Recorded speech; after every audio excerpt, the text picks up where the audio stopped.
After studying the young lives of Fede Valverde and Martin Ødegaard in the first two parts of this series, the time has come to look a bit closer to home. Óscar Rodríguez is the first player featured in this series that has come through the academy, and is currently playing for Castilla. Who is Óscar Rodríguez? Óscar Rodríguez announced himself to the world on Sunday, the 28th of June in 1998. He was actually born in Toledo, a city located over an hour southwest of Madrid. He took an interest in football early on, and joined local side CD Los Navalmoros when he was 8 years old. It took him just 3 years to attract the attention of the biggest club in the world. 5 days after his 11th birthday, he joined Real Madrid and was slotted straight into the under-12s for the coming season. He settled in very quickly, and progressed through the ranks and age groups. By the time he was an under-17 player, he would already be an established Spanish youth international, and would go on to score 12 goals in 29 league games for midfield. His good work earned him the captain's armband for Gudi's under-19 side, as they went on to create club history, winning 3 trophies and making the UEFA Youth League semi-finals in one season. Óscar himself would go on to be the standout player for his side, scoring 22 goals in 40 games. He of course got the call-up to Santiago Solari's Castilla side, but not before joining the Real Madrid first team on their pre-season tour to America. This experience would be gargantuan for the youngster, as he scored a world-class goal against Manchester City, and featured in a friendly Clásico against Barcelona. He would go on to make his first team debut in the Copa del Rey against Fuenlabrada, as well as 3 other squads. Óscar Rodríguez is still very much a blank canvas waiting to be painted, but the finished product has the potential to be exceptional. This seems a good time to embed Talent Tracker 3's feature. In the first article, Fede Valverde himself described his playing style, and in the second, Martin Ødegaard's training schedule as a child was uncovered.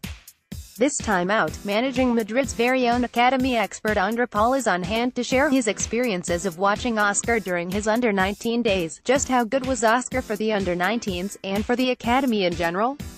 Óscar was a leader of the under-19 team, guiding them to the treble in his last season, Regional League, Spanish Championship, Copa del Rey. In younger categories, he was a classic number 10 with excellent passing and free-kick ability. During his spell with Juvenil A, Gudi began to experiment with his role in the team. He played a bit further back, and his main task wasn't to feed the forwards, but to set the tempo and bind all together. He improved his long-range passing and started to work on his defensive positioning. All of this applied to domestic leagues. In the youth league, he was still played more forward, because when he played as classic CM, he was often overrun by the opposition. Did he show any signs of inconsistency? In domestic league, he was quite consistent and ended up as the team's second highest goal scorer. However, in the youth league, his impact was far less significant. Do you see a future for him at Real Madrid? In the current moment, no, but it's mainly caused by the brilliant midfielders waiting ahead of him, Kovacic, Ceballos, Valverde. He still hasn't been able to convert to a CM, nor he is prolific as a winger. His best position is still a number 10, and this role is a luxury for most teams. How far do you think he can go? I think he will go through Segunda League and eventually end up in the bottom, mid-table club. A very insightful Q. I find it interesting how Andre views Óscar as more of a central midfielder, but highlights his inconsistencies in that position. For a large chunk of this season, Solari tried to deploy him in that role with no success. Andre is right in saying that Óscar's best role is more of a luxury. In a modern game that sees tactical and positional trends constantly come in and out of fashion, the central attacking midfielder number 10 position can be a hard job to find. Players are often required to become more versatile to give themselves the best advantage going forwards, and perhaps Óscar will have to work on that if he ever wants to truly realize his potential. His CB so far: joins Real Madrid at 11 years old, after playing for his local club for 3 years. Becomes a regular Spanish youth international from under-16s level. Scores 12 goals in 29 league games for the under-17s during the 2014-15 season. Gets called up to train with the first team in 2015, as a Juvenil A first-year player. Captains and stars for the under-19s in their historic treble-winning season under Gudi. Ends his academy career with a record of 25 goals in 53 under-19s games. Gets promoted to Castilla, and signs a 4-year contract with the club. Joins the first team on their 2017-18 pre-season tour, and scores against Manchester City. scores his first senior goal in November 2017, a trademark free kick against Sociedad. Makes his Real Madrid first-team debut in the Copa del Rey, starting against Fuenlabrada. Is listed for 3 further first-team matches, including the La Liga squad for the Espanyol game back in February. What's his playing style? Strengths, free kicks. We all know what I'm talking about. Óscar Rodríguez is arguably the best free kick taker on the planet. I mean it. This unique ability would warrant his place in any team. The sheer hours of practice he must have put in on the training ground to perfect this skill would probably make your eyes water up. He doesn't actually apply any distinctive techniques, such as the infamous knuckleball, into his kicks. He simply curls them towards goal, and many of them go in. Placement is key, but he is yet to show any tendencies about where the ball is going to end up.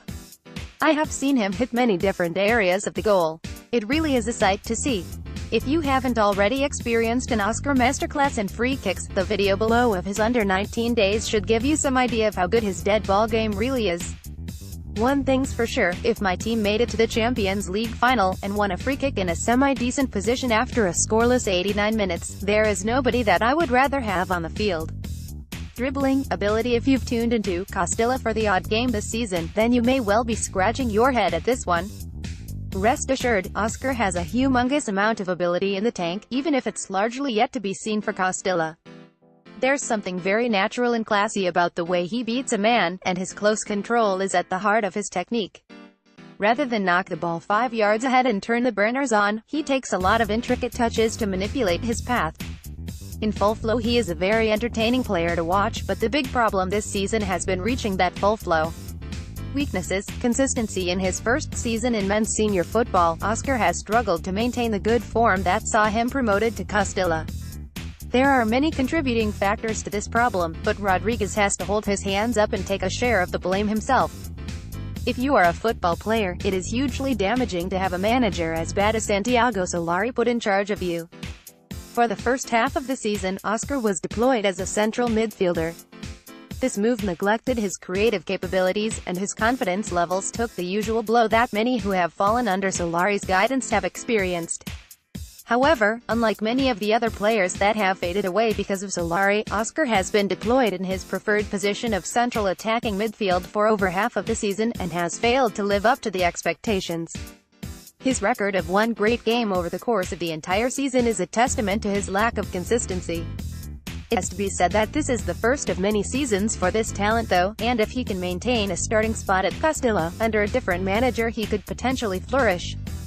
But he will have to do his part. Decision-making. A big reason for Óscar's lack of consistency is down to his decision-making.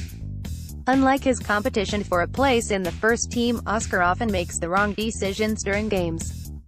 For a player who has the ability to make the Segunda Division be his pet, if he wanted to, the biggest thing holding himself back is the fact that he just gets it wrong too often. He shies away from taking on players, plays poor long passes, and shoots all the time.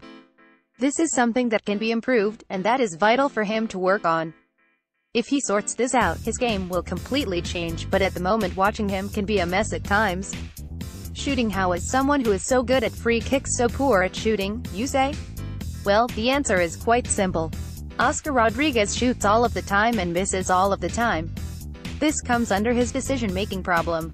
When Óscar picks up the ball anywhere on the pitch, a good 65% of his brain is screaming at him to shoot.